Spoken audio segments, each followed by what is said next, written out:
Anne-Elisabeth Lemoine, un nom bien connu non seulement sur les écrans de télévision en France, mais aussi dans le cœur de millions de téléspectateurs, a su se forger une image irremplaçable dans l'esprit du public. Elle n'est pas seulement une animatrice, mais un symbole d'intelligence, de finesse et de sérénité dans le monde complexe et agité des médias. Avec une présentation douce mais profonde, Anne a conquis le public non seulement par son talent mais aussi par son authenticité et sa bienveillance. Les émissions auxquelles elle participe, en particulier C'est à vous, l'une des émissions les plus célèbres en France, sont devenues une partie indispensable du quotidien de nombreux téléspectateurs. Le style de présentation d'Anne dégage toujours de la subtilité, de la maturité et surtout une profonde empathie envers autrui. Elle a une voix émotive, un regard attentif et une attitude de respect absolu envers tous les invités et téléspectateurs. Grâce à ces qualités, Anne n'est pas seulement appréciée, mais elle est également devenue un symbole de respect dans sa profession. Elle a réussi à créer un espace de communication doux mais riche en profondeur, un espace où chacun peut ressentir la sincérité et le respect de l'animatrice et des invités. Dans le contexte de la télévision, où chaque détail est scruté et analysé, Anne parvient à garder son calme et sa forte personnalité, sans se laisser perturber par les turbulences de l'opinion publique. Elle est une amie de confiance dans le salon de millions de foyers français, apportant une sensation de paix et de sérénité dans un monde de plus en plus bruyant et tendu. Cependant, peu de gens savent qu'après tout ce que l'on voit à l'écran, Anne est une femme qui a dû parcourir un long et difficile chemin pour se trouver elle-même. Derrière l'image de succès et de perfection, elle a dû lutter contre les pressions et les attentes que la société et les médias ont placées sur ses épaules.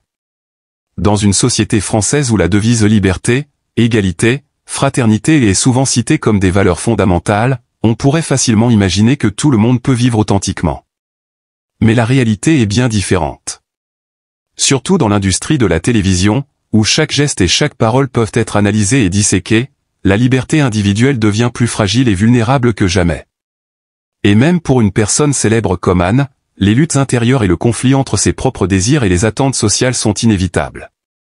Anne a dû vivre pendant de nombreuses années selon un modèle parfait que la société lui avait imposé, où une femme accomplie, avec une famille, une réputation, et tout ce que l'on considère comme des critères d'une vie heureuse.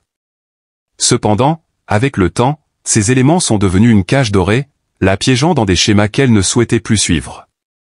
Chaque jour, elle faisait face à ses désirs profonds et à des aspirations secrètes, des choses qu'elle ne pouvait partager avec personne. Elle a dû se battre pour trouver son propre chemin, pour franchir les limites que la société lui avait imposées et pour apprendre à s'aimer véritablement. Ce ne fut pas un instant de révélation éclatante comme dans les films, mais un long processus de remise en question et de dialogue silencieux avec elle-même. Anne a finalement réalisé que son cœur aspirait à quelque chose de différent.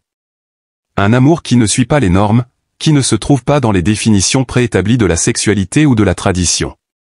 C'était un sentiment qui transcende les barrières sociales, un amour qui n'a pas besoin d'être légitimé par des paroles ou des actes. Ce n'était pas une déclaration publique, ni un événement qui aurait secoué l'opinion publique, mais un pas silencieux mais puissant vers son véritable soi. Aujourd'hui, Anne vit une relation profonde et privée avec une artiste visuelle, qui n'appartient pas au monde éclatant des médias et qui n'apparaît jamais devant les caméras. Cette relation n'est ni affichée ni mise en avant, mais elle apporte à Anne ce qu'elle a de plus précieux, la paix intérieure. Elles vivent ensemble non pas pour prouver quoi que ce soit au monde, mais simplement pour être elles-mêmes dans l'espace de leurs âmes qui se rejoignent. Elles n'ont pas besoin de beaucoup parler, pas besoin de démonstrations publiques d'affection ou de déclarations romantiques sur les réseaux sociaux, mais simplement d'être ensemble, simplement d'être elles-mêmes dans leur espace privé. Anne ne cache pas cette relation, mais elle ne ressent pas le besoin de la mettre en avant ou de la rendre publique. Pour elle, l'amour n'a pas besoin d'être prouvé par des photos sur Instagram ou des déclarations publiques devant les médias. Il doit simplement être sincère et authentique. Anne choisit de répondre aux questions par le silence, un silence empreint de respect. Il s'agit d'un silence puissant, non pas faible ou flou, mais d'une force issue du respect d'elle-même et de ses choix personnels. L'amour d'Anne, bien qu'il ne soit pas bruyant ni ostentatoire, possède une grande puissance. Il n'a pas besoin d'être légitimé par des critères extérieurs, il suffit qu'il soit vrai dans le cœur de chaque individu. L'histoire d'Anne-Elisabeth Lemoine n'est pas seulement celle d'une femme, mais aussi un rappel du pouvoir de vivre authentiquement. C'est la voix silencieuse mais profonde de nombreuses personnes qui se battent entre les attentes sociales et leurs propres désirs. Dans une société où la notion de vivre authentiquement est parfois réduite à un slogan vide de sens, Anne a choisi de vivre simplement et humblement, sans drame ni éclat, mais avec une inspiration profonde. Ce choix a fait d'elle un symbole de force et d'indépendance dans un monde où beaucoup cherchent encore leur propre chemin. Le parcours d'Anne-Elisabeth Lemoine, bien que discret et sans recherche d'attention, est une source d'inspiration puissante pour tous ceux qui se trouvent à un carrefour de leur vie, pour ceux qui recherchent la liberté et la paix dans un monde rempli de pression et d'attente. Son histoire nous rappelle que la véritable liberté ne peut être obtenue par des mots ou des actions superficielles, mais est un état d'esprit que nous devons trouver en nous-mêmes.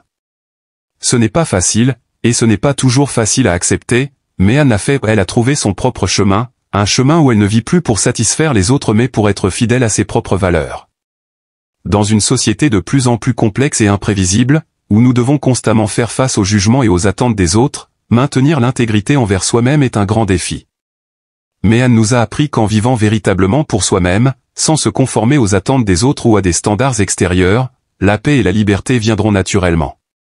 Elle a prouvé que l'on soit une star de la télévision ou une personne ordinaire, l'acceptation de soi, l'amour de soi et la capacité à vivre authentiquement sont les éléments déterminants du bonheur et de la sérénité dans la vie.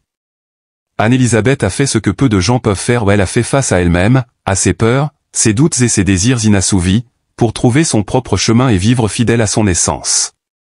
Peu importe que la société accepte ou condamne, elle a décidé de suivre ses propres valeurs et ses véritables émotions. Et lorsqu'elle a trouvé la paix dans l'amour qu'elle a choisi, ce n'est pas un amour avec des déclarations flamboyantes ou des gestes grandioses, mais un amour simple et authentique, construit sur le respect, l'écoute et la compréhension.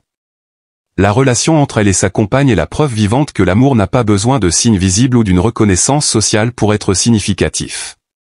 Elle s'aime non pas pour prouver quelque chose au monde, mais simplement pour être elle-même dans leur espace tranquille. Et c'est là une forme de liberté magnifique, une liberté qui n'a pas besoin d'être montrée, mais qui consiste à vivre pleinement ses émotions réelles. À plus de 50 ans, Anne-Elisabeth ne cherche plus à répondre aux critères de la société.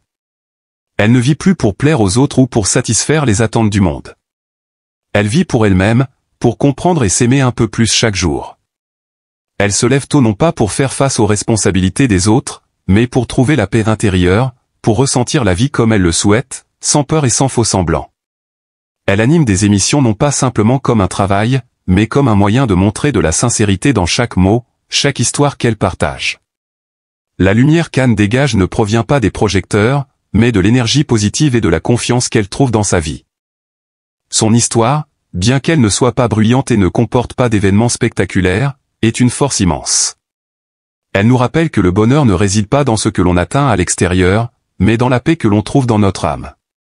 L'amour qu'Anne vit, bien qu'il ne soit pas public ni bruyant, est la preuve la plus forte que l'amour véritable n'a pas besoin de forme ou de normes sociales. L'amour, c'est simplement partager entre des êtres qui se comprennent, s'aiment et se respectent mutuellement. Avec Anne-Elisabeth Lemoine, son parcours n'est pas seulement une quête pour un amour authentique, mais aussi un chemin de libération personnelle des schémas imposés par la société. Elle a trouvé la liberté dans le fait de vivre authentiquement, dans le fait d'aimer et d'être aimé sincèrement. Et c'est son courage à vivre cette vérité, à aimer sans avoir besoin de prouver quoi que ce soit, qui fait d'elle une personne exceptionnelle. Elle est une source d'inspiration pour nous tous, ceux qui cherchent la liberté, ceux qui apprennent à s'aimer eux-mêmes et à vivre une vie pleine sans cacher leur essence. Dans un monde qui exige toujours plus de nous, Anne-Elisabeth Lemoine a prouvé que l'essentiel est de vivre authentiquement, d'être soi-même et de s'aimer. Pas besoin de suivre les normes que la société impose, ni de se forcer à satisfaire qui que ce soit, il suffit de vivre une vie fidèle à son cœur. Et c'est là le message puissant qu'elle nous envoie, vivez authentiquement, aimez-vous vous-même, et le bonheur viendra lorsque vous trouverez la paix intérieure.